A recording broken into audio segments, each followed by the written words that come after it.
You got hog from this side to this side, $50. Just go catch the one you want. Yeah, it's a big problem. When I finish, that's tough. But anyway, And then I do, okay.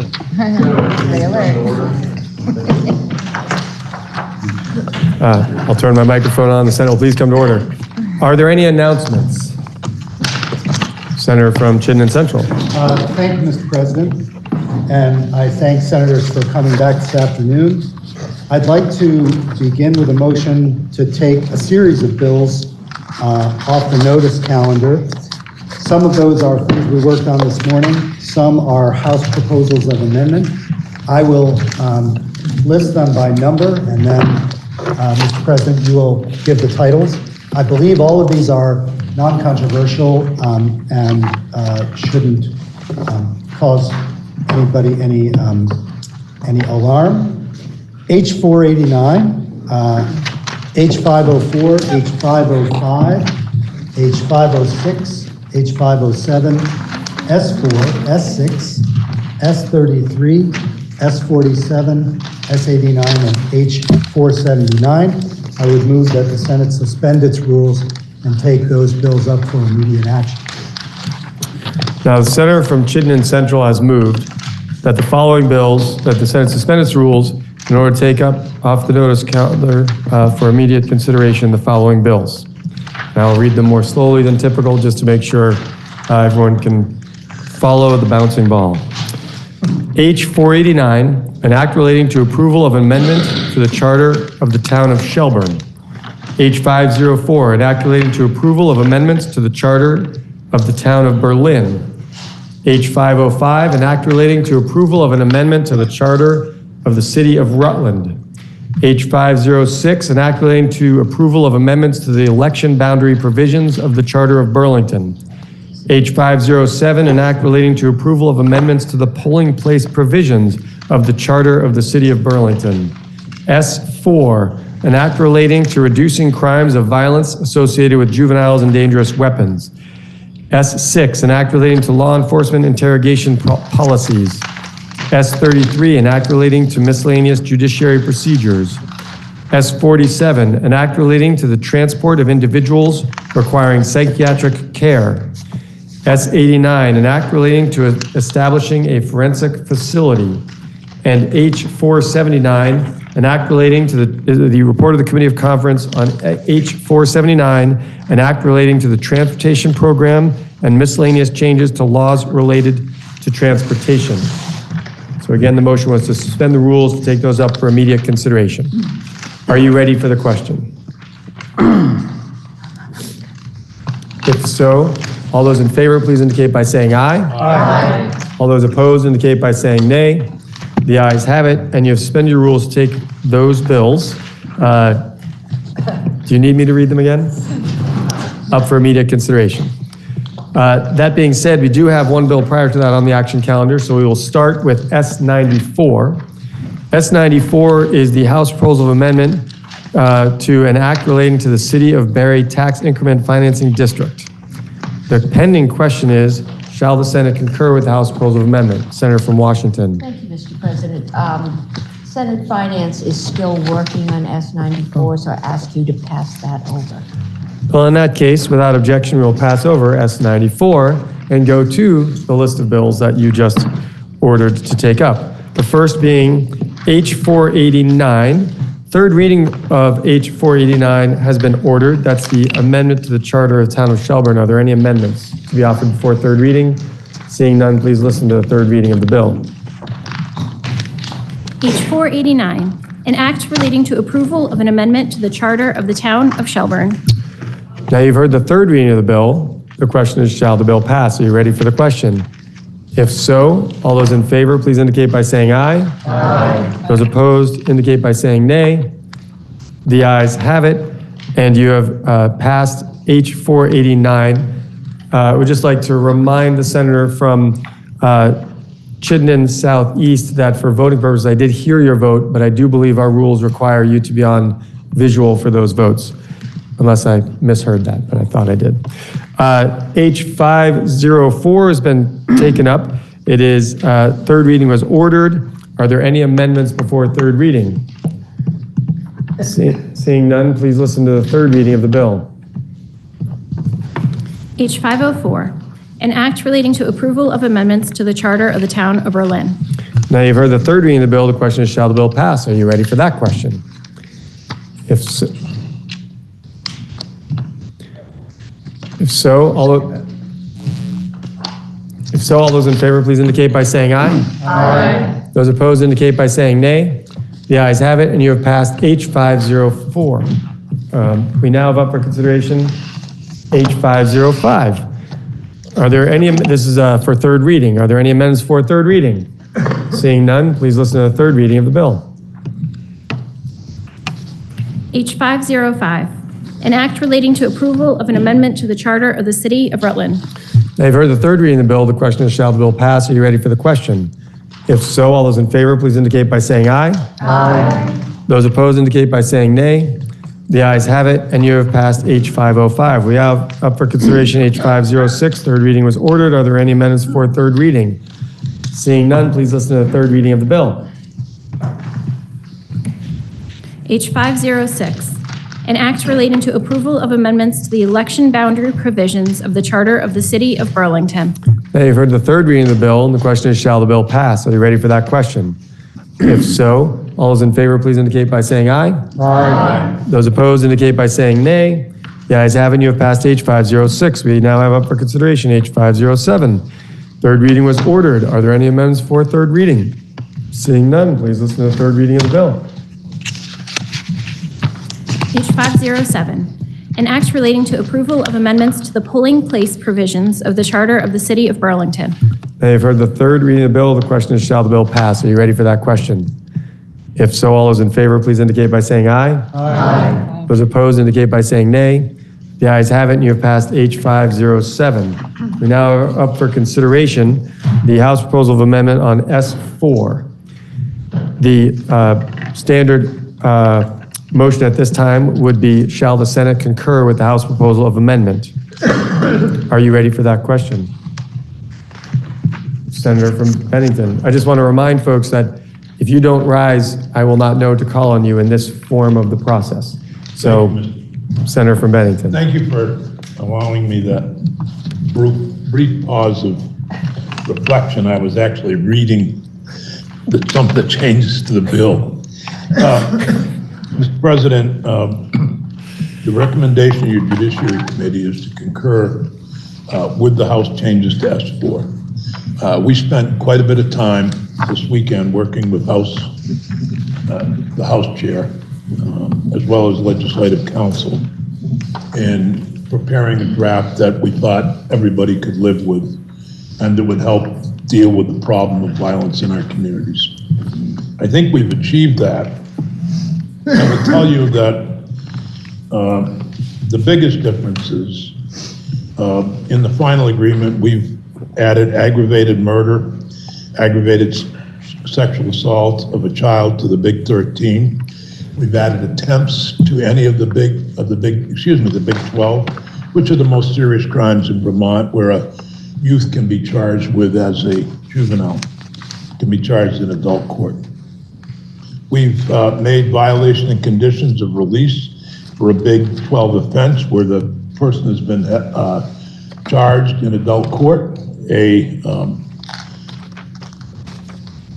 part of the offense of the Big 12 of a serious crime. We add drug trafficking, human trafficking, and attempt to commit Big 12 offenses to the list for 16, 17, and 18-year-olds, so that a court would have immediate, a word that I'm not going to use for the courts, but without delay, the person who's 15, 16, or 17 who commits one of 4 offenses would be brought before a judge to determine whether they should be in adult court or juvenile court. So there would be no delay in that process if that person should be in adult court. We reestablished the landlord responsibility by took out the word recklessly and created 2-year misdemeanors. The issue of defacing a serial number of firearm or straw purchase of a firearm, they struck that it may be considered a violent act for the purposes of determining bail eligibility, and they didn't feel they could go any further. Other areas of the bill where there were no change or slight changes into the report section, the community violence protection, community violence prevention program, which is funded at $5 million in both the House and Senate budgets at this point, and also could use money from the federal Community Violence Prevention Act that passed Congress recently. So, Mr. President, while I'm happy to answer any questions about it, I feel that this is an important step forward in combating what we've seen in many of our communities in Vermont, violence, gang-related, drug-related, and I will admit, shootings in the middle of Bennington. One day, week and a half ago, there were 11 overdoses in Bennington in a 4-day period. One death. Luckily, we have skilled EMTs and so forth that saved 10 of those people. But 11 overdoses in a 4-day period tells me we have a significant problem. And together with 8222, the bill that seeks to address the overdose problem, I think we've done admirable work this year once the governor hopefully signs this for and it passes the Senate. Thank you, Mr. President. Thank you, Mr. President. I just wanted to take a moment to appreciate the efforts of the senior senator from Bennington. I called the senator last summer to talk about an agenda for gun safety for this coming year. Senator Sears was already at work putting together this bill. Along with S3 and H230, it forms our comprehensive response on gun violence.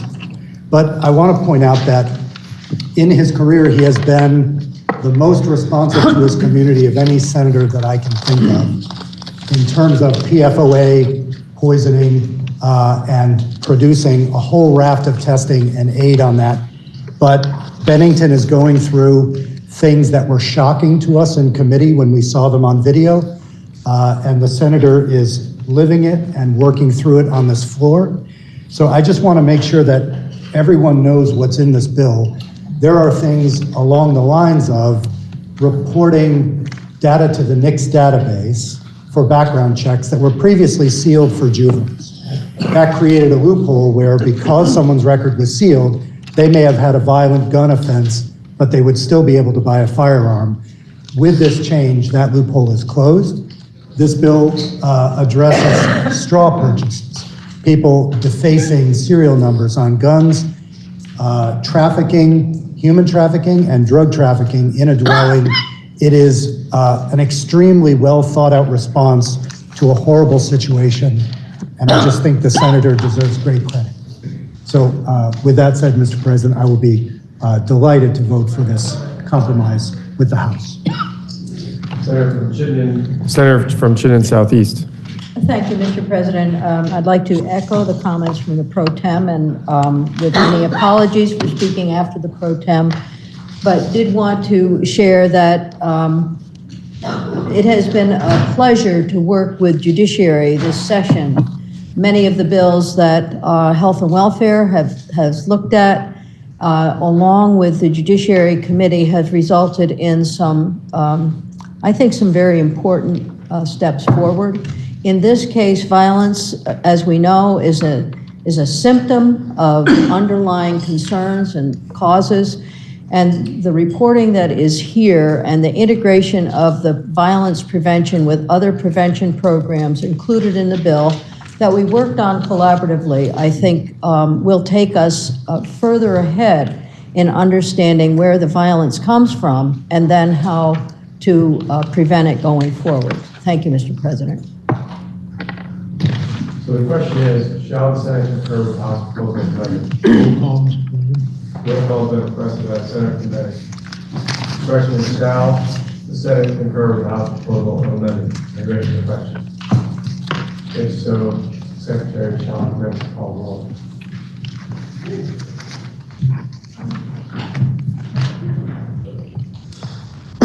Senator Baru. Yes.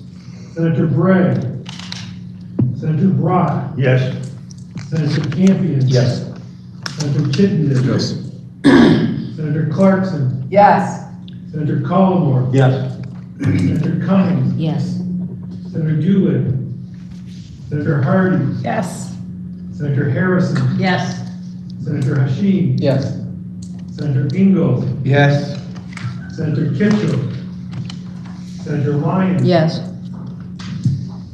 Senator McDonald. Yes. Senator Mazza. Yes. Senator McCormack. Yes. Senator Norris. Yes. Senator Pershling. Yes. Senator Ron Hinsdale. Yes. Senator Sears. Yes. Senator Starr. Yes. Senator Bieholsky. Yes. Senator Watson. Yes. Senator Weeks. Yes. Senator Westman. Yes. Senator White. Yes. Senator Williams. No. Senator Renner. Yes. Senator Bray. Senator Doolittle. Yes. Senator Kitchell. Yes.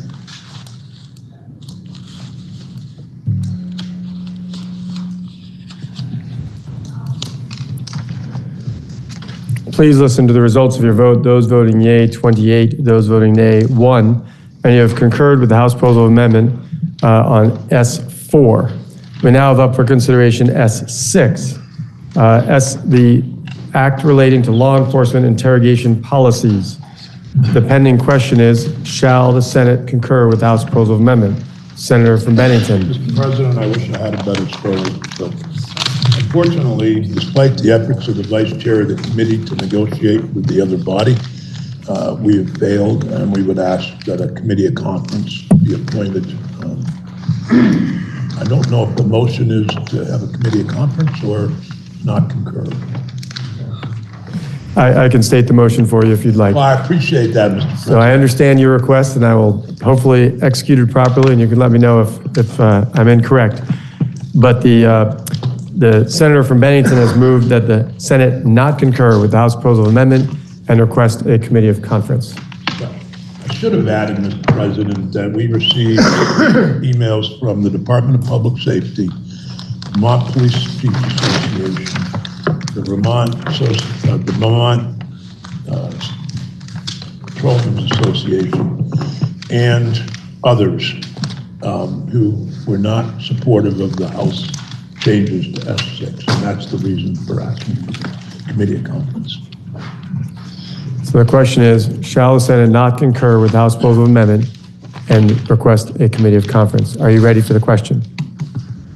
If so, all those in favor, please indicate by saying aye. Aye. Those opposed indicate by saying nay. The ayes have it, and you have not concurred with the House proposal amendment on S6, and you are requesting a committee of conference. I think we're waiting on that unless we have the amendment. Yeah, we're going to pass over that one till the end. We have up for consideration S47, an act relating to the transport of individuals requiring psychiatric care. The pending question is, shall the Senate concur with the House proposal of amendment? Are you ready for the question? Senator from Chittenden Southeast. Thank you, Mr. President. S47 is a bill that relates to the utilization of soft restraints as well as for warrants for arrest for folks with a mental illness. The House made very few and minimal changes to the bill as we passed it over to them, and the Committee on Health and Welfare asks that you concur with the report of S47 in the calendar. Thank you, Mr. President. Now the pending question is, shall the Senate concur with the House proposal of amendment? on S47. Are you ready for the question? If so, all those in favor, please indicate by saying aye. Aye. Those opposed indicate by saying nay. The ayes have it, and you have concurred with the House proposal of amendment on S47. We now have up for consideration S89. The pending question, although I understand that will be changed, but the pending question would be, shall the Senate concur with the House proposal of amendment? However, there is a request for a further proposal of amendment that I believe is being handed out, and would like to recognize which Senator from Bennington for the offering to concur with further proposal of amendment. Senator from Bennington. Thank you, Mr. President. The Senate Judiciary Committee and the Senate Health and Welfare Committee held a joint meeting this morning to go over the changes to S89, which is the bill that we create a forensic facility. As has happened many times this year, the other body wants a working group to determine how to deal with those who are intellectually disabled and did not want them to be part of the forensic facility. So your Committee on Judiciary and Health and Welfare have both supported adding 3 members to the working group. One, a representative appointed by the Center for Crime Victim Services that provides us with a victim's voice on that working group. The second would be the president of the Vermont State Employees Association, or designee, since these are state employees who would be working in the facility. And finally, the executive director of the Office of Racial Equality, or designee. We think with those 3 additions to the working group, at least some of the voices that are not normally heard in working groups would be heard. So with that, Mr. President, we would urge the Senate to concur with our further proposal of amendment on S89. So the question is, shall the Senate concur with the House proposal of amendment with further proposal of amendment? Are you ready for that question? If so, all those in favor, please indicate by saying aye. Aye. Those opposed indicate by saying nay. The ayes have it, and you have concurred with the House proposal of amendment on S89 with further proposal of amendment. The next order of business is H479. This is the report of the Committee of Conference on an act relating to the transportation program and miscellaneous changes to laws related to transportation. And the question is, shall the Senate adopt the report of Committee of Conference? Senator from Chittenden Southeast. Thank you, Mr. President. I would like to just inform the body of what you all see in your calendar on some of the changes that, since you've last voted on this bill, H479, we did go to Committee of Conference, and there are about 7 changes. I'd say not all of them are very consequential, but I'll speak very briefly to at least each of the 7. The first one I'd like to highlight, if you're paying attention, we spent the most time on, which really intersects with Section 3 and Section 14. So Section 3 and 14 really has to do with how we fund Green Mountain Transit. So the House originally proposed $1 million to get them to allow fare free for the next year or so while they update their fare boxes. We took additional testimony, and we were able to hear from Green Mountain Transit as well as the agency. Their original $1 million came from the maintenance budget. We proposed to actually take $500,000 from federally available funds from the FHWA, as well as $250,000 from the transportation fund, and then also $150,000 from GMT reserves, with another $100,000 from a potential MTI grant. The House wanted to reconsider that. They're really concerned that they had some concerns with that funding outlay and the certainty of it. And so they came back with a reproposal of $850,000 for maintenance. After some further negotiations on your Committee of Conference, we concluded that $850,000 from maintenance, but we added some very important language that enables and directs the Agency of Transportation that they shall use, to the extent available, federal funds to instead replenish that $850,000 from maintenance. And our very creative legislative council came up with terminology with a 2-pronged approach for them to be able to do so. So I'd be happy to clarify anything on that. Net result, GMT is getting $100,000 more of certainty than previously approved by this body, as well as they are still eligible for MTI grants. Nothing changed with that regard. So that should help public transit have some greater certainty in the Green Mountain Transit Service area, which I believe is 5 counties.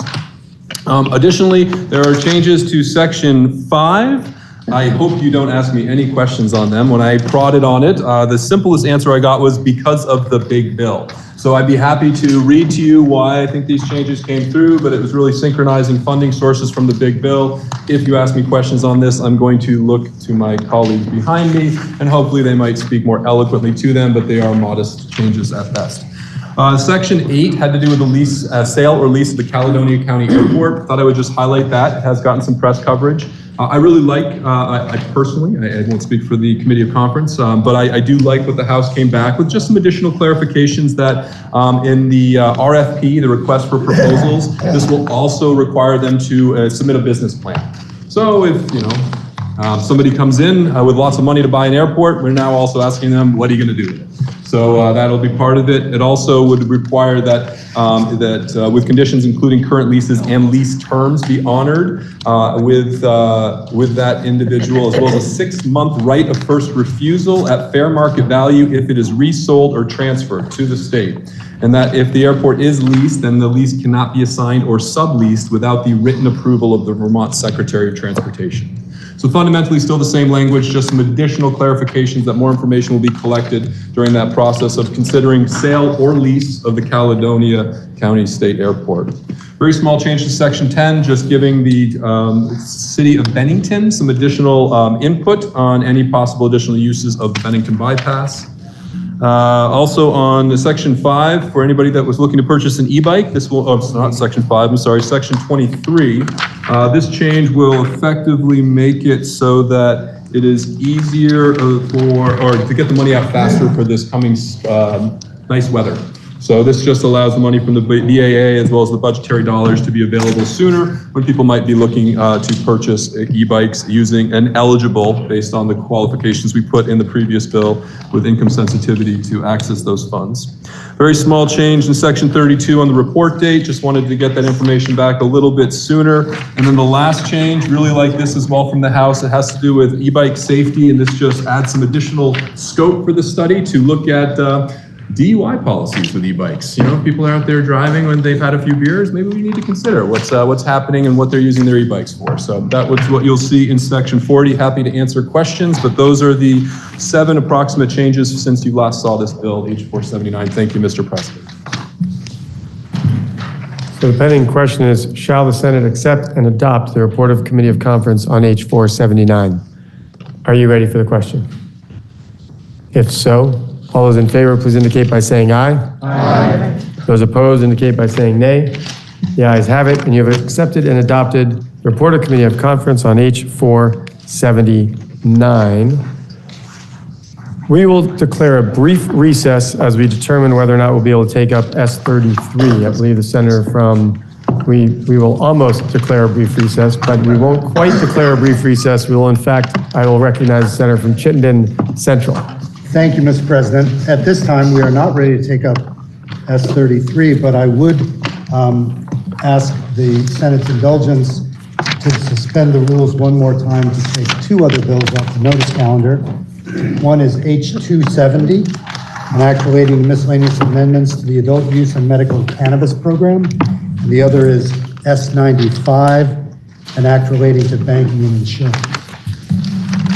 Now, the senator from Chittenden Central has moved that the Senate suspend its rules to take up for immediate consideration H270, an act relating to miscellaneous amendments to the adult use and medical cannabis programs, and S95, an act relating to banking and insurance. Are you ready for the question? If so, all those in favor, please indicate by saying aye. Aye. Those opposed indicate by saying nay. The ayes have it, and you have suspended your rules to take up H270 and S95. We have up for consideration H270. If I'm not mistaken, we're at the moment where I would say H270 was read for the first time and referred to the Committee on Economic Development, and which considered the bill and recommended that when amended, the bill ought to pass, I believe. But I'm not quite sure if there was an amendment to it or not. I will have to look in the calendar. But then the bill was also referred to the Committee on Finance, which also recommended that the bill ought to pass, and the Appropriations Committee that recommended the bill ought to pass. Please excuse me for one moment before you hear the second reading of the bill.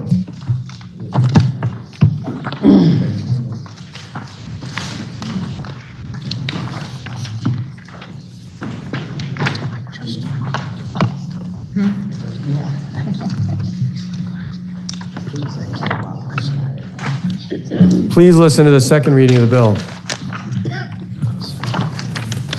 H270, an act relating to miscellaneous amendments to the adult use and medical cannabis programs. Now you've heard the second reading of the bill. Now for the report of the Committee on Economic Development, Housing, and General Affairs, the Senator from Windham, Senator Harrison. Thank you, Mr. President.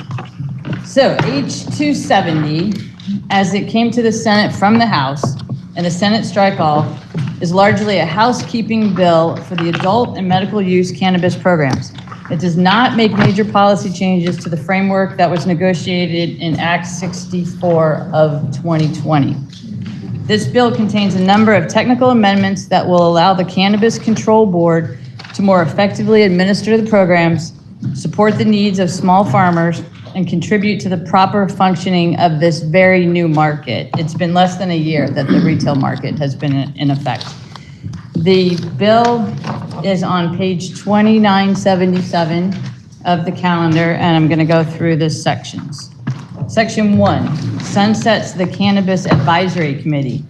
This 14-member committee was created to help advise the CCB, that's the Cannabis Control Board, on the initial conditions of the adult use market.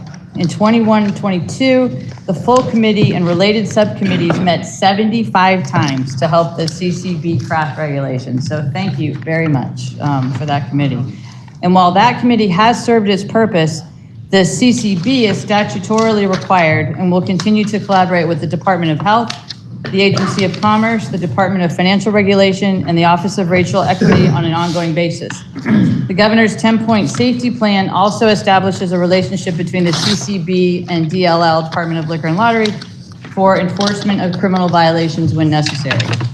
Section 2. This section repeals the sunset of the CCB. The structure or form of the CCB may change in the future. However, in the meantime, the statutory sunset makes basic administrative functions like hiring staff and finding physical office space challenging. They've had problems when it is known that they are planned to sunset, problems in hiring people, which is understandable.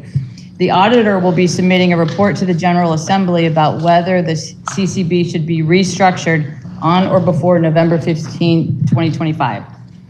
Section 3. This section cleans up a statutory oversight that occurred when the medical program moved from the Department of Public Safety to the CCB. Now that both the adult use and medical use programs are under one roof and administered by a single agency, this section allows the CCB's funding source, which is the Cannabis Regulation Fund, to support both programs. Section 4. This section modifies the advertising restrictions to make them easier to enforce. Under current law, any public statement, illustration, or depiction is an advertisement if it is calculated to induce, those three words, calculated to induce, a sale of cannabis or cannabis products. The existing language requires the CCB to prove the intent of the person submitting an advertisement. This amendment would allow the CCB to make an objective determination about the effect of a proposed advertisement. Would it reasonably have the effect of inducing a sale? An objective standard is generally easier to defend in court if they were to be challenged on an advertisement denial. This change was supported by the Vermont Medical Society and the Department of Health. This section also adds the definition of a new license type, cannabis propagation cultivator, sometimes referred to as a nursery license in other states, to the definition section of the cannabis statutes. The purpose of this license type is to allow businesses to specialize in developing new strains or cultivars and provide clean, tested source material for cultivators. The specific authority and limitations of this license type are in sections 7 and 11. Sections 5 and 6, Senate Agriculture Amendment. Collectively, these sections move a step in the direction of treating the outdoor cultivation of cannabis as agriculture without designating it as agriculture, or providing the full gamut of right to farm exemptions to cannabis cultivation. Specifically, number 1, local ordinances regulating public nuisances for outdoor cannabis cultivation, most notably odor, cannot be more restrictive than they are allowed to be for other agricultural activities. 2, the CCB may issue a license to operate without local approval if the board finds that local ordinances have exceeded the authority granted to them to regulate cannabis. 3, local zoning does not apply. 4, outdoor cultivation canopy is eligible for enrollment in the use value appraisal program, so long as the other eligibility criteria are met. And number 5, it exempts agricultural inputs used for outdoor cultivation from sales tax, as they are in other agricultural situations. And you'll hear more about this from a representative of the Ag Committee. Section 7. This section permits 100 milligrams of THC edibles in a single package. This change does not increase the potency limits of concentrates, the amount of THC in a single serving of an edible, or the amount of edibles a customer is permitted to purchase. The amendment simply allows a single container to contain, for instance, 25 milligram edibles instead of 10. So the reason for this is because they are required to have child-proof containers, which are plastic containers. And the size that the plastic container comes in is such that what they're currently allowed to put in one container is half of the bottle. So they want to be able to use a full bottle to reduce the plastic waste. And I can speak to this more if you like. I have more information on this. The annual inspection language works in conjunction with section 22, 22A, 23, and 23A.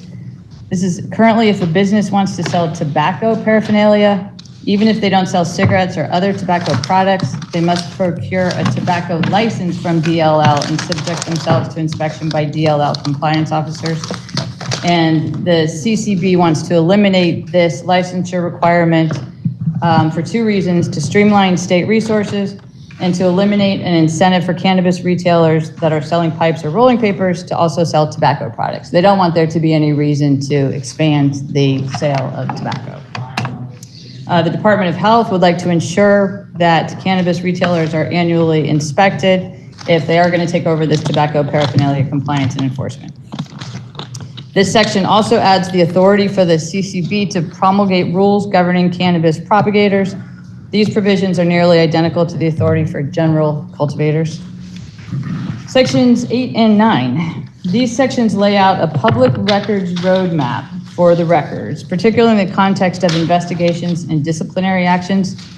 This approach largely mirrors the processes of other regulated professions, and it attempts to balance the public's right to know with the need of the CCB to not prematurely compromise an open investigation, and the need of licensees to not suffer reputational damage based upon an unsubstantiated allegation. And so the way this works is that if an investigation leads to an administrative action against a licensee, the entire case record would be public. If an investigation does not lead to an administrative action, a summary of the complaint and investigation would be maintained in a publicly accessible registry. So the public will know that a licensee was investigated, but they won't get the details unless there was an action. Sections 10, 13, 14, and 15. All of these sections allow greater flexibility for cannabis and cannabis products to move through the supply chain. As I said before, it's a burgeoning market, very new market, and the goal is to make it work as effectively and efficiently as possible. When the statutes were initially constructed, it seemed as if an assumption was made that the supply chain would move in one direction linearly. Cultivators would sell cannabis to manufacturers, who would convert it into finished products and then sell those to wholesalers, who would then sell them to retailers. Current law does not permit, for instance, small cultivators to possess their own finished products without also obtaining a wholesaler license. These sections do not change who may sell to the public, that's only retailers, but they do allow more freedom of movement of cannabis and cannabis products within the supply chain.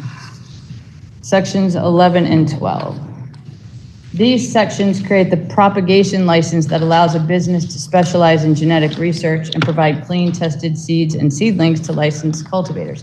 And this will be the subject of the pending amendment. This license permits the sale of seeds to the public. Pursuant to a letter dated January 6, 2022, the DEA has determined that cannabis seeds are legally considered hemp, not marijuana, for the purpose of the Controlled Substance Act, meaning that they can be possessed, sold, and transferred without restriction. Because of this decision, this license type permits the sale of seeds to the public, but restricts the sale of seedlings or clones to other licensed cannabis establishments. The CCB will restrict sales of seeds and clones to people 21 and older. Section 16. The CCB modeled its smallest tier manufacturing license after the Department of Health home-based food processor license. This license type has a lower regulatory burden compared to the other manufacturing tiers, but it's not permitted to use solvent-based extraction methods and is capped at annual sales of $10,000, which is the same cap under VDH regulations for home-based food processors. Through experience, the CCB has determined that this annual sales cap is too low for this to be a viable license type and is requesting that it be raised to $50,000 annually. This section also sets the propagation license fee at $500. So sections 17 to 21, and this is the Senate Health and Welfare Amendment, and you will hear from that committee also. These sections eliminate the need for an applicant seeking a medical card for PTSD to be actively undergoing psychotherapy in order to qualify for the program. This change is only applicable to PTSD and is in addition to a healthcare provider verifying that the patient has PTSD. The rationale for removing this requirement is that not everyone living with PTSD that needs the benefits of the medical program, which are patient confidentiality, specialty products, delivery, access to caregivers, reduced cost, is either in need of psychotherapy, has access to or can afford psychotherapy, or is ready to engage in psychotherapy. These sections expand the home grow allowance for registered patients from 2 mature and 7 immature plants to 6 and 12 of each. This is an important expansion to ensure patients have year-round access to sufficient quantities and varieties of cannabis. Many patients that choose to home grow do so because the dispensaries are either unaffordable or too far from home. Many of these patients prefer to grow outdoors to avoid purchasing expensive equipment and paying significantly increased electric charges. Anyone growing outdoors in Vermont is lucky to get one full harvest, given the growth cycle of cannabis, the climate, and the susceptibility of this plant to pests, molds, and fungi. This means that patients growing outdoors only get the benefits of 6 mature plants. They're not able to rotate in the immature plants once the mature plants have been harvested. I can give you more detail on this if you would like it, but I'm going to the next section. These sections also substitute the requirement for caregivers to acquire a fingerprint-supported background check with a requirement for a Vermont criminal conviction background check and checks of the Child Protection Registry and the Vulnerable Adult Abuse, Neglect, and Exploitation Registry.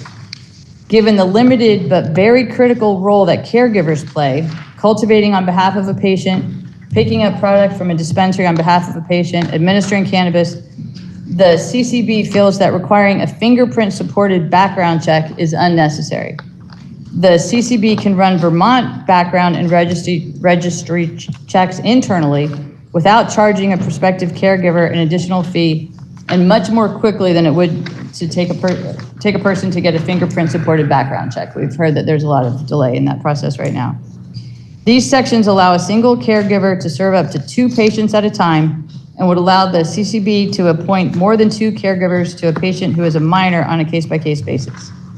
It's important to note that the vast majority of the current 223 caregivers in Vermont have a close familial relationship to the patient they serve. Very often, caregivers are adults helping an aging parent or a spouse. Allowing more flexibility in this patient-to-caregiver ratio will be a benefit to the registered patients that experience these lifelong debilitating ailments. These sections also extend the expiration date of a medical card from 1 year to 3 years for patients with lifelong conditions, which is anything other than chronic pain. It doesn't make sense to require a patient to submit to an annual renewal that merely verifies that they continue to have an incurable condition. The board thinks that's unduly burdensome for the patient, wasteful of medical resources, and staff intensive. And we do have a fiscal note indicating that extending the renewal period to 5 years would cost the program $35,000 per year in avoided renewal fees, and I suggest that we see these fees as savings to the folks who will not have to pay them. These sections remove a statutory provision that appeared in Act 164, requiring future updates to the rules governing the medical program to be no more restrictive than the then current rule. That rule was promulgated in 2015 and is inadequate in several key areas. Most immediately, the rule did not require independent third-party testing of medical cannabis or cannabis products, nor did it require minimum training standards for employees of the medical dispensaries. Both of these mandates are requirements in the adult use program, but could not be incorporated into the medical rule because of this no more restrictive language. We are requesting this amendment so that it can align the medical and adult use rules more closely with respect to these basic consumer protection regulations. Finally, these sections ask the board, in consultation with the Vermont Academic Detailing Program, registry patients and caregivers, licensed medical cannabis dispensaries, and medical professional stakeholders, to make recommendations about the program, including the conditions that should qualify for medical cannabis, which strains are appropriate for a given condition, dosing and other treatment standards, and any other recommendations that might improve the program. This is the end, except for the amendment and the funding. And what I would like to do, Mr. President, if I may, is yield to 2 senators from Chittenden. Senator Renner will speak to the Ag Committee section, and then Senator Lyons will speak to the sections regarding medical. Do I do them on it, or I'll wait? I apologize, but technically one can only yield to, during the committee report, can only yield to members of the senators on the committee. Okay, then I won't do that. Individuals who might want to chime in once we get to the moments of having questions on voting, then anybody could stand up to speak to whatever section of the bill they would choose. Okay. Well, that's what we have, so that's what we'll do. Let me just see if there's anything else I should let folks know. I do want to speak, there's a finance amendment, sections 22, 22A, 23, 23B, removes the dual jurisdiction of DLL and CCB over cannabis retail establishments. That's important for this board to know. And section 24, or this body, section 24 transfers $500,000 from the Cannabis Regulation Fund to the Cannabis Business Development Fund. It's a legislatively created fund administered by ACCD to help support cannabis businesses owned by people who have been disproportionately harmed by cannabis prohibition. So now I will conclude my report. The bill's in. I'm sorry, and our committee voted 5-0-0 for this bill, and we would appreciate the support of the body. Thank you, Mr. President. The bill was then referred to the Committee of Finance, which considered the same and recommend that when the bill be amended, the bill ought to pass. Now for the report of the Committee on Finance, Senator from Chittenden Southeast, Senator Chittenden. Thank you, Mr. President. Your Senate Finance Committee did review this, and we do have an amendment. So just gives a little bit of background just to add to the report just given for some clarity on this short amendment. Currently, if a business wants to sell tobacco paraphernalia, pipes, rolling papers, etc., even if they don't sell cigarettes or other tobacco products, they must procure a tobacco license from DLL and subject themselves to inspection by DLL compliance officers.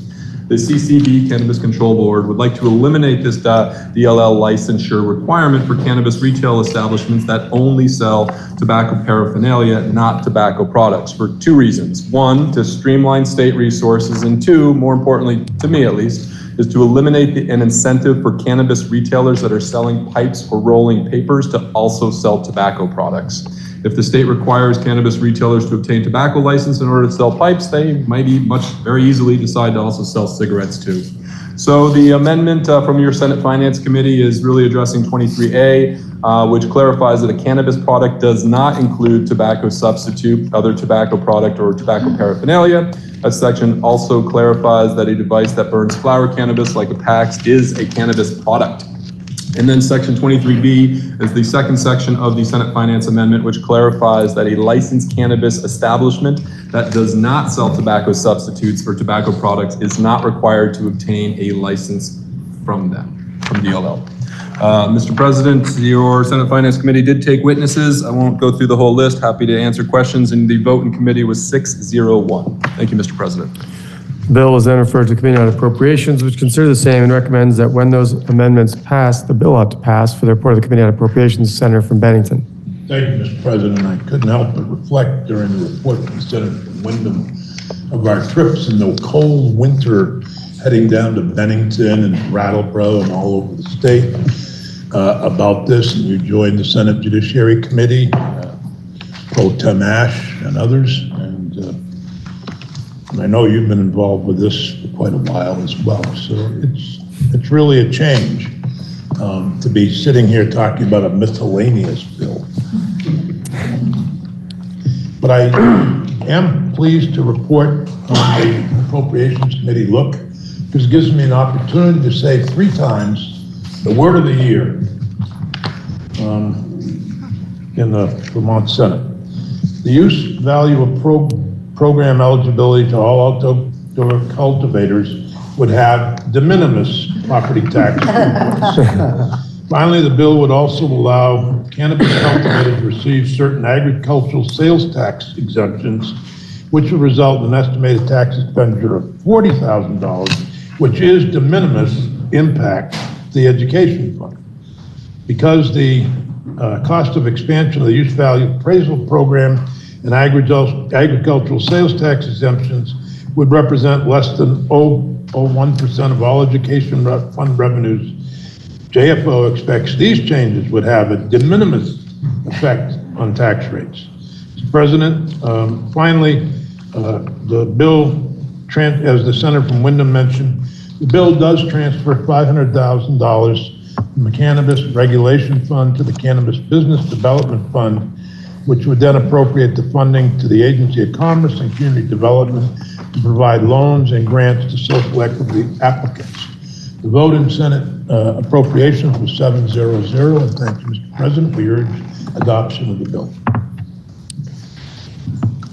So I'm going to announce the question, hopefully in a clear way to indicate when those folks who might speak later would potentially speak. However, before doing so, I would just like to further comment. We came back through Springfield, and another senator who was on that trip was Senator Benning, who has forever wished that he took a picture to prove that we stopped and ate at McDonald's. So you're seeing an admission from the president that that was a part of the trip, and that's in honor of our friendship and relationship with the former senator from Caledonia. With that, the present question is, shall the report of the Committee on Economic Development, Housing, and General Affairs be amended as offered by the Committee on Finance? Are you ready for the question? If so, all those in favor, please indicate by saying aye. Aye. Those opposed indicate by saying nay. The ayes have it. You have amended the report as offered by the Committee on Finance. The question now is, shall the bill be amended as offered by the Committee on Economic Development, Housing, and General Affairs as amended? Are you ready for that question? Senator from Chittenden Southeast. Thank you, Mr. President. A lot of work has gone into this bill, and part of that work was done in the Health and Welfare Committee. And just historically, I'll remind us all that when the medical marijuana program began and testimony first taken in the Senate, it was in the Senate Health and Welfare Committee. And I believe at that time, the state of Maine was also involved in looking at medical marijuana. The Senate Health and Welfare Committee has added language into the bill, and I think that the Senator from Windham has identified that. But I did want to make a couple of comments, in particular on Section 21 on page 2990, where the Cannabis Control Board will work with the Vermont Academic Detailing Program. And for those folks who are not aware of the Vermont Academic Detailing Program, this is a program out of the University of Vermont Medical School that takes information to various physicians across the state to educate them about how to use various drugs appropriately. And for example, and I happen to be a member of that detailing program, so I'm aware that I have asked that program to educate folks about Lyme disease and other climate change problems, but also, I think it was 2 years ago or 3 years ago, asked for the detailing program to provide information about medical marijuana so that our allopathic and osteopathic physicians and others would be educated sufficiently to understand the value of utilizing medical marijuana. We do know that the current program for use of medical marijuana has been declining, but having the awareness of the use of the product, I think will be very helpful. In the testimony, as we heard from the chair of the board, the Cannabis Control Board, he has done some amazing work in connecting with folks in states such as Minnesota, and aware of a significant amount of research that will inform the work that we've asked to have in this section of the bill. So, Mr. President, your Health and Welfare Committee is very supportive and looks forward to taking the medical marijuana program further. Thank you, Mr. President. Senator from Chittenden North. Thank you, Mr. President. On behalf of the Agriculture Committee, I would like to just briefly discuss our part of this bill, namely Sections 5 and 6, which the Senator from Windham gave a small overview of already. As background, farming in Vermont enjoys multiple regulatory benefits or exemptions from laws that apply to other activities. For example, farming is exempt from Act 250 regulation. Agricultural land is eligible for a use value appraisal, and agricultural equipment and materials are exempt from the sales tax. In 2020, when legalization of adult cannabis was contemplated and then enacted, the question arose as to whether indoor or outdoor cannabis cultivation should be regulated as farming. At the time, there was concern about the effects of treating cannabis establishment as farming, and consequently, the General Assembly enacted 7 BSA Section 868, stating that any cannabis establishment shall not be regulated as farming, and that cannabis produced from cultivation should not be considered an agricultural product, a farm crop, or an agricultural crop for the purposes of use value appraisal for sales tax exemptions. Fast forward to just 2 years later, in 2022, small outdoor cultivators of cannabis sought 4 of the regulatory benefits of farming, and these were granted in the Act number 158 of 2022. These include to be exempt from Act 250 in the same manner as traditional farming, to be exempt from municipal regulation in the same manner as traditional farming, 3, to allow cannabis cultivation to be enrolled in use value, and 4, to grant the sales tax exemptions for agricultural materials and equipment. In H 270, Sections 5 and 6 would expand these 4 regulatory benefits from small to all outdoor cannabis cultivators. It would also grant outdoor cannabis cultivation some right to farm protections. Thank you, Mr. President. Pending question is, shall the Senate amend the bill as offered by the Committee on Economic Development, Housing and General Affairs as amended? Are you ready for the question? If so, all those in favor, please indicate by saying aye. Aye. Those opposed indicate by saying nay. The ayes have it, and you have amended the bill as offered by the Committee on Economic Development, Housing and General Affairs as amended. The question now is, shall the bill be read a third time? Are you ready for that question?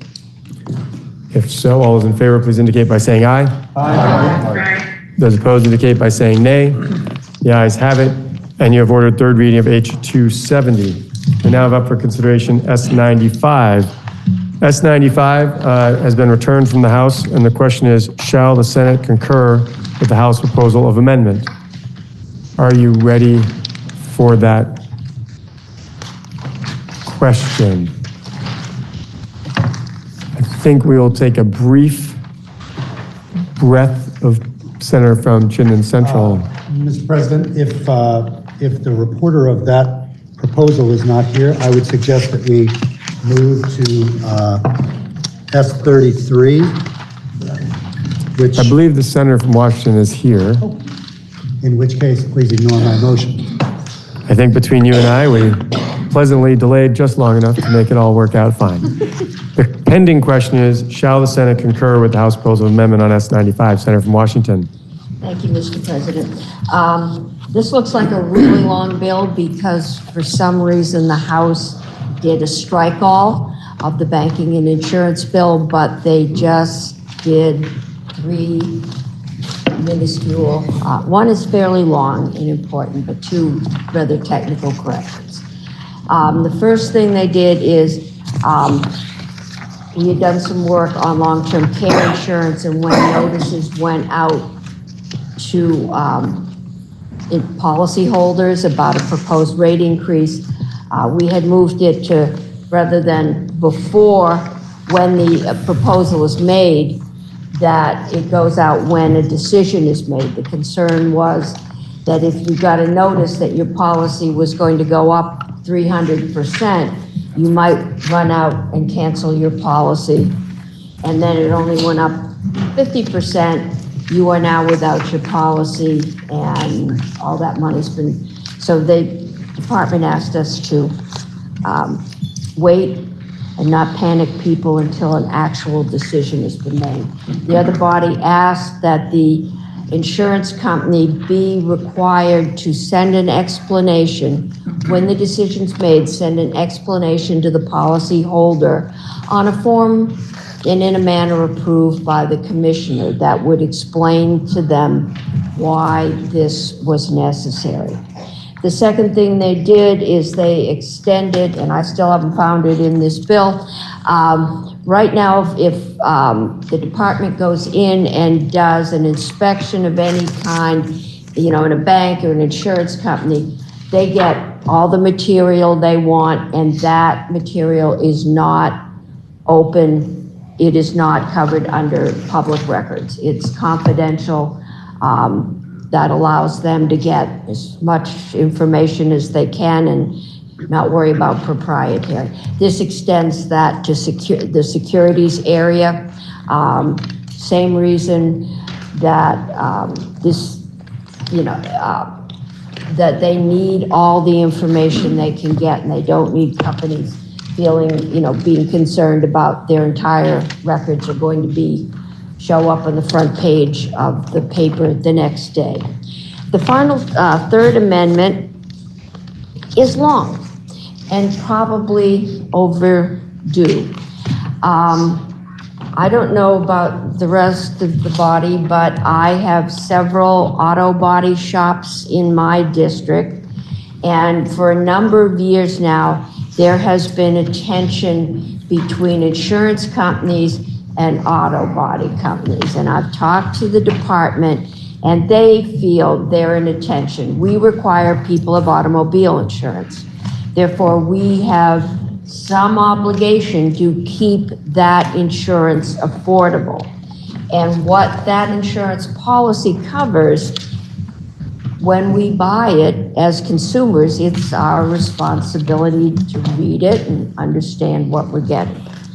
The problem is that when you have damage and you go to an auto body shop, what the insurance company covers and what the actual costs are getting farther and farther apart.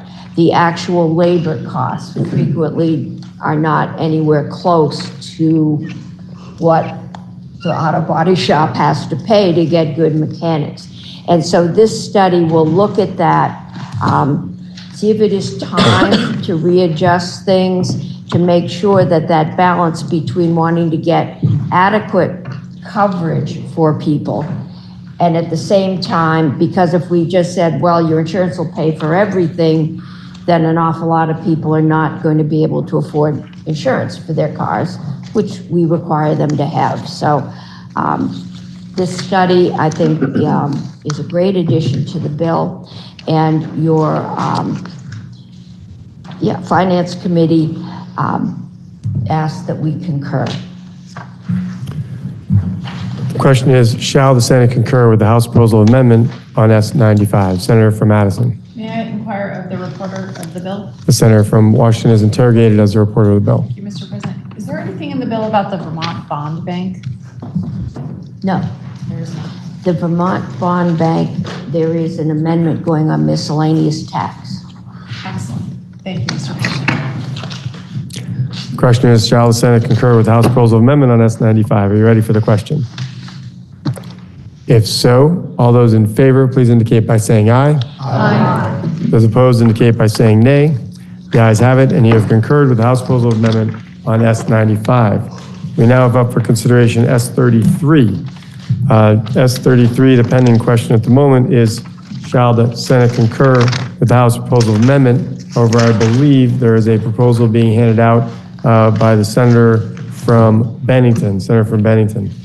Mr. President, before I offer the proposal of amendment, I'd like to assure the body that in working through this bill with the Senate Judiciary Committee, there are only two major changes from the Senate passed version. One is on the small claims court in Section 9. We had increased to $10,000, but the other body suggests that for the collection of credit card debt, it should be $5,000 limit. And that is something the Judiciary Committee is willing to agree to. And that is on Section 9 on page 3036 of today's calendar. On page, the other is technical, and it's in Section 26 in terms of statute of limitations on environmental contamination claims. And then there's an added section which is from the Senate's H27, and that you can find on page 3048, and that's a Sentencing Commission report on whether to eliminate cash bail. So actually, a bill that they didn't have an opportunity, the other body didn't have an opportunity to take up, they at least added the report by the Sentencing Commission on whether or not to eliminate cash bail. Mr. President, the amendment before you, to concur with further proposal amendment, I've tried to contact the members of Senate Judiciary. It's very difficult sometimes because we don't have email.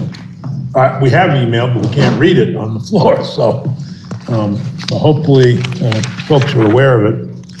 And frankly, Mr. President, I was approached by the executive director of the State's Attorneys and Sheriff's Operations. I know the pro tem was. And I have spoken to the chair of the House Judiciary Committee. It's a problem created in the Franklin County State's Attorney's Office, where you have the Franklin County State's Attorney supervising people who have made allegations against him. And it does create a force issue. So this amendment would provide that the executive director of the Department of State's Attorneys and Sheriffs is authorized to reassign the supervision of employees in the Franklin County State's Attorney's Office to other state's attorneys or to the executive director's office until the executive committee of the Department of State's Attorneys and Sheriffs determines that reassignment is no longer necessary. I do know that the executive director talked to the state's attorney in Franklin County, who was unwilling to leave the building and operate in a different space. And so, Mr. President, while this is not an ideal situation, I do think we have to protect employees who've made allegations against an individual. And this, I think, will help do that. Hopefully it's temporary and the issues can be resolved. Thank you, Mr. President. So the question, Senator from Franklin. Thank you, Mr. President. This obviously the first time I've seen this particular amendment, and I wonder if I might inquire of the proposer of the amendment. Senator from Bennington is interrogated as the proposer of the amendment. In looking at this amendment, it would reassign supervision of employees in the state's attorney's office. What would the impact be on the prosecution of cases in Franklin County that are in the hands of that state's attorney if the employees are assigned to work for someone else? I spoke with the executive director of the state's attorney's office. I do not believe it would have a large impact because the supervision of the employees, including deputy state's attorneys, would go through the, I'm sure there would still be a relationship with the state's attorney, and that would be necessary to conduct business. I haven't heard that that would be a problem, but it's a good question.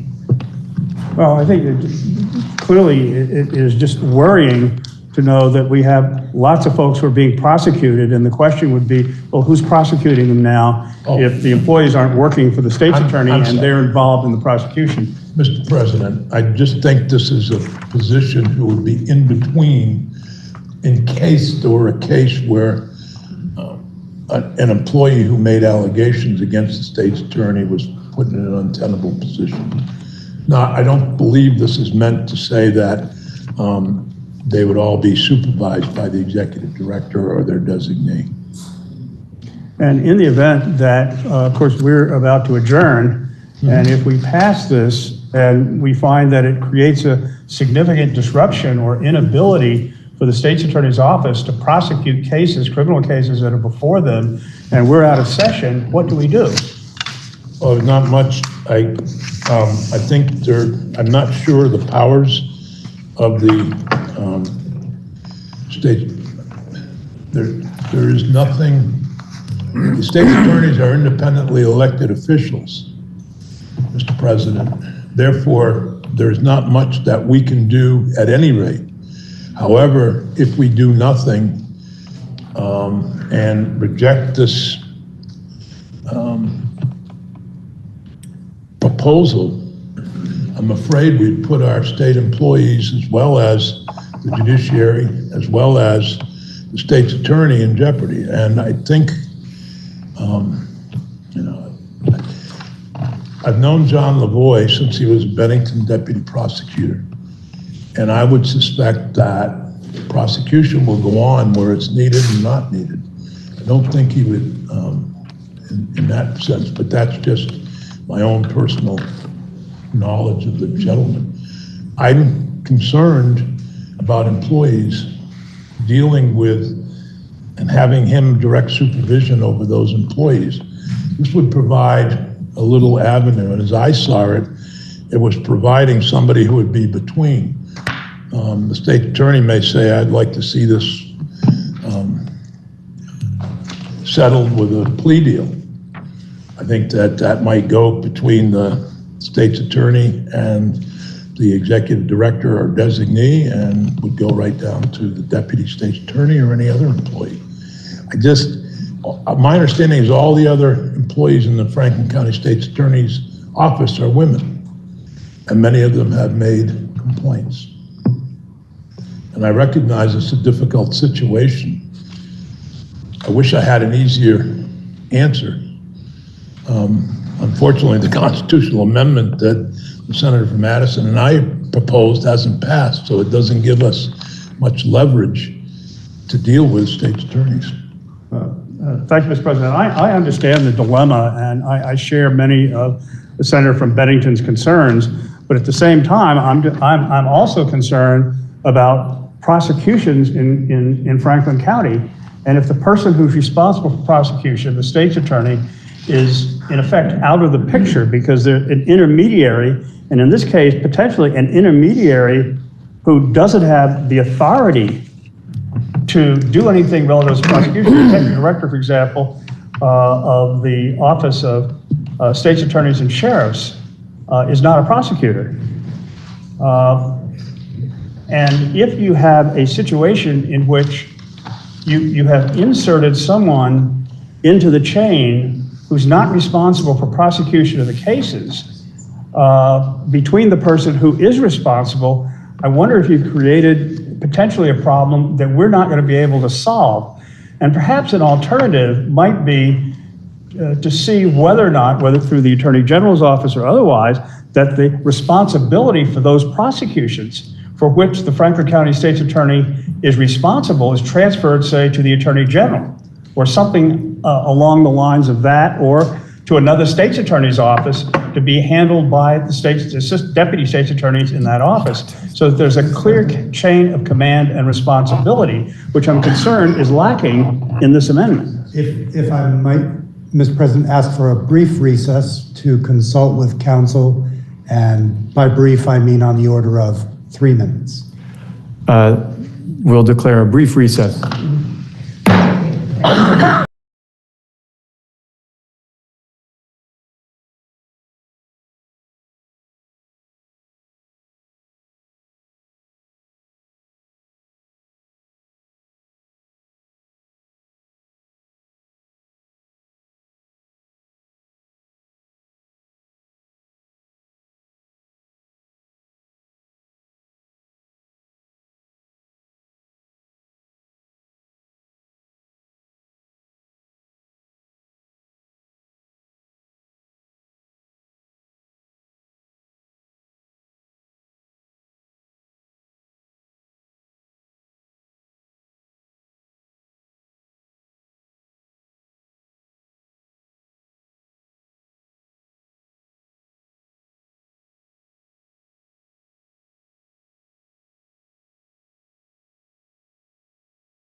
We are still. There's this little one with the TRL.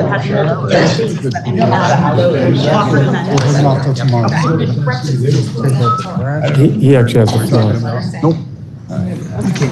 Technically, Senator from Franklin, you did have the floor. Senator from Franklin, you did have the floor. Are you all set? Thank you, Mr. President.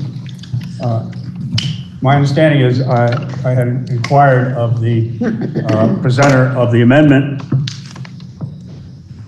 We would prefer to wait until tomorrow to take up S33, if it's all right to Without wait for a day. Without objection, we will pass over S33. Thank you. That completes the orders of the day. We now have announcements, of which I'm going to announce one thing first, Senator. On behalf of the Committee on Committees, I'd like to announce the appointees for the S6 Conference Committee, Senator Sears, Senator Hashim, and Senator Norris, Senator from Chittenden Central. I would move, pending announcements, that the Senate stands in adjournment until tomorrow morning, that is Thursday at 10 a.m. And by way of announcement, I would make the following motion: that the Senate suspend its rules to take action and message what we did in this session to the House. That would be H-479, an act relating to the transportation program and miscellaneous changes to laws related to transportation. H-489, an act relating to approval of an amendment to the charter of the town of Shelburne. H-504, an act relating to approval of amendments to the charter of the town of Berlin. H-505, an act relating to approval of an amendment to the charter of the city of Rutland. H-506, an act relating to approval of amendments to the election boundary provision of the charter of the city of Burlington. H-507, an act relating to approval of amendments to the polling place provisions of the charter of the city of Burlington.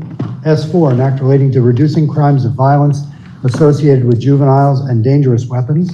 S-6, an act relating to law enforcement interrogation policies. S-33, an act relating to miscellaneous judiciary procedures.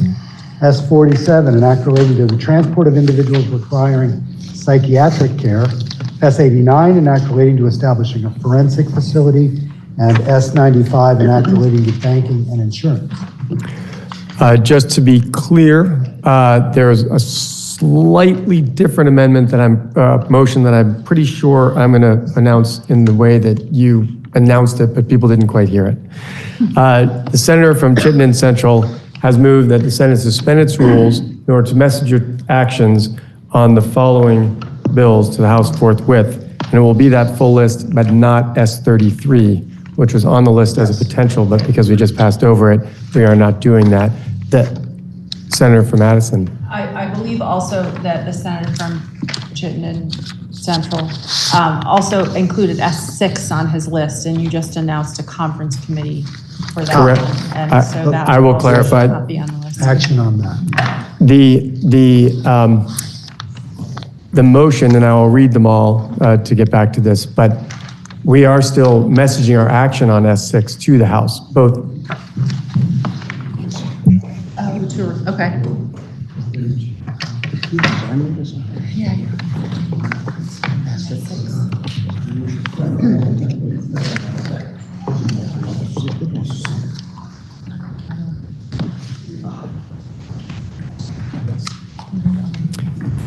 To clarify that question before I restate the question, S6 was the request for a committee of conference.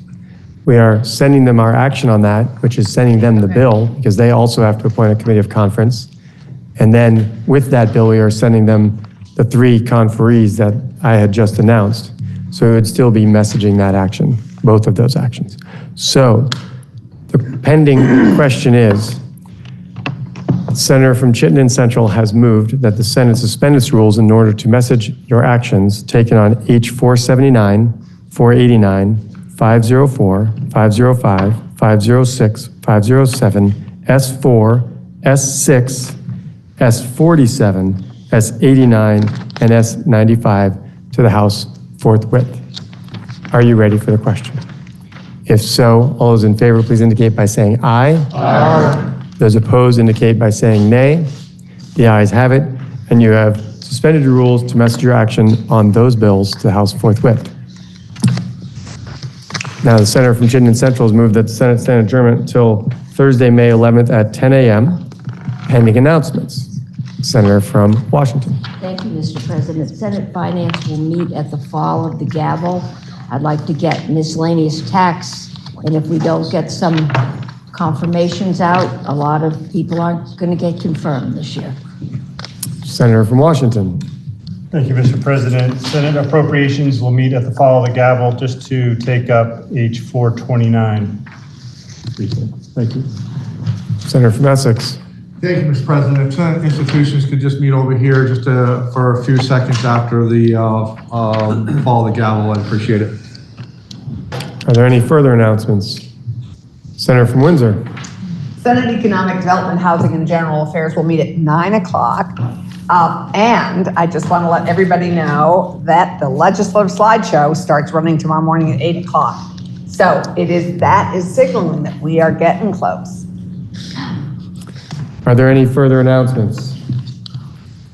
Seeing none, the senator from Chittenden Central has moved that the Senate now stand adjournment until Thursday, May 11th at 10 a.m. Are you ready for the question?